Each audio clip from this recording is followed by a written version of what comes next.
এবং এই 23শে এপ্রিল যে ভোট, ছাউনি সিংহ রায় বিপুল ভোটে জয়যুক্ত করার দায়িত্ব আমরা নিয়েছি এবং পুরোহিত সংগঠন নিয়েছি। আজ মুর্শিদাবাদ জেলার 64 নম্বর মুর্শিদাবাদ বিধানসভা এলাকায় এক গুরুত্বপূর্ণ নির্বাচনী সভার আয়োজন করলেন পুরোহিত সংগঠনের সদস্য ও নেতৃত্বগণ।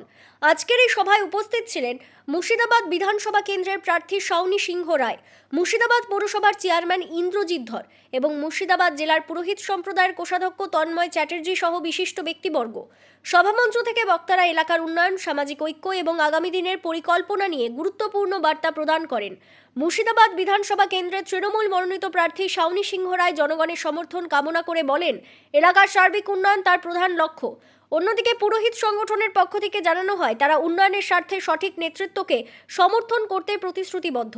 আজকের এই সভায় সাধারণ মানুষের ভিড় ছিল উপচে পড়া ভিড়, যা প্রমাণ দেয় যে মুর্শিদাবাদ বিধানসভা কেন্দ্রে শাওনি সিংহ রায় বিশাল ব্যবধানে জিততে চলেছে। এ বিষয়ে আরও কি বলছেন শোনাবো আপনাদের। মুর্শিদাবাদ থেকে আজিমুদ্দিন শেখের রিপোর্ট, আখিরিগঞ্জ নিউজ।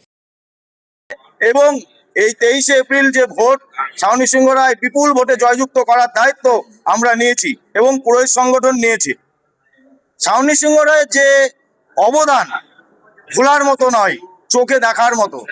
আমাদের সহসভাপতি এবং অরুণ চক্রবর্তী আছেন, দেবব্রত চক্রবর্তী আছেন, প্রদীপ চক্রবর্তী সভাপতি পদে আছেন, সমিতা আছেন, বিপুল ভাই আছে আমাদের প্রসাদপুরের। সকলেই জানে যে পুরোহিত সংগঠনকে কে দেখছেন এবং দুস্থ পুরোহিত। পুরোহিত মানে কি? পুরোহিত মানে একদম নিম্নমানের পুরোহিত। আমরা গ্রামের পুরোহিত, দরিদ্র ব্রাহ্মণ।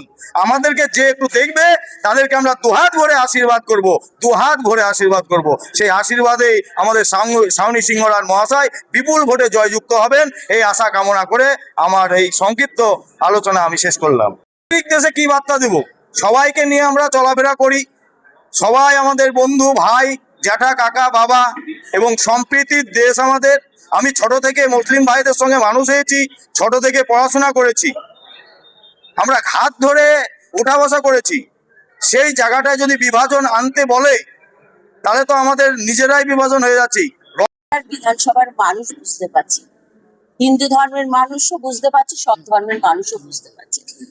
এবং আজকে পুরোহিত সংগঠনের পক্ষ থেকে আমরা বসেছিলাম এবং তারাও বলেছে যে এটা আমাদের হিন্দু ধর্মকে বারবার অপমান করা হচ্ছে, কারণ হিন্দু ধর্মকে রাজনৈতিক মঞ্চে নিয়ে আসা হচ্ছে। আমাদের সনাতন ধর্ম অত্যন্ত উদার ধর্ম, যে ধর্মে মানব প্রেমের কথা বলা হয়েছে এবং যে ধর্মে সবসময় জীবে প্রেম করে যেই জন, সেই জন সেবিছে ঈশ্বর, এই কথা বলা হয়েছে। কিন্তু আজকে বিজেপি এবং এখানকার বিধায়ক হিন্দু ধর্মকে সামনে রেখে যে হিংসার কথা বলছে, যে ভেদাভেদের কথা বলছে, সেই ভেদাভেদ হিন্দু ধর্ম মানে না। তারই প্রতিবাদে আজকে আমাদের পুরোহিত সংগঠনের অনুষ্ঠান ছিলাম। আমি সমস্ত হিন্দু ধর্মের মা, বোন, ভাইদেরকে আহ্বান করব যে আমাদের এই পবিত্র সনাতন ধর্মকে যেন রাজনৈতিক মঞ্চে না ওঠানো হয়। আমাদের এই ধর্ম আমাদের পূজার ঘরে, আমাদের মন্দিরে সর্বত্রভাবে শান্তি রক্ষার্থে আমরা আমাদের ঠাকুরের কাছে এই ঘরগুলিতে আবেদন করি, কখনো রাজনৈতিক মঞ্চে নয়।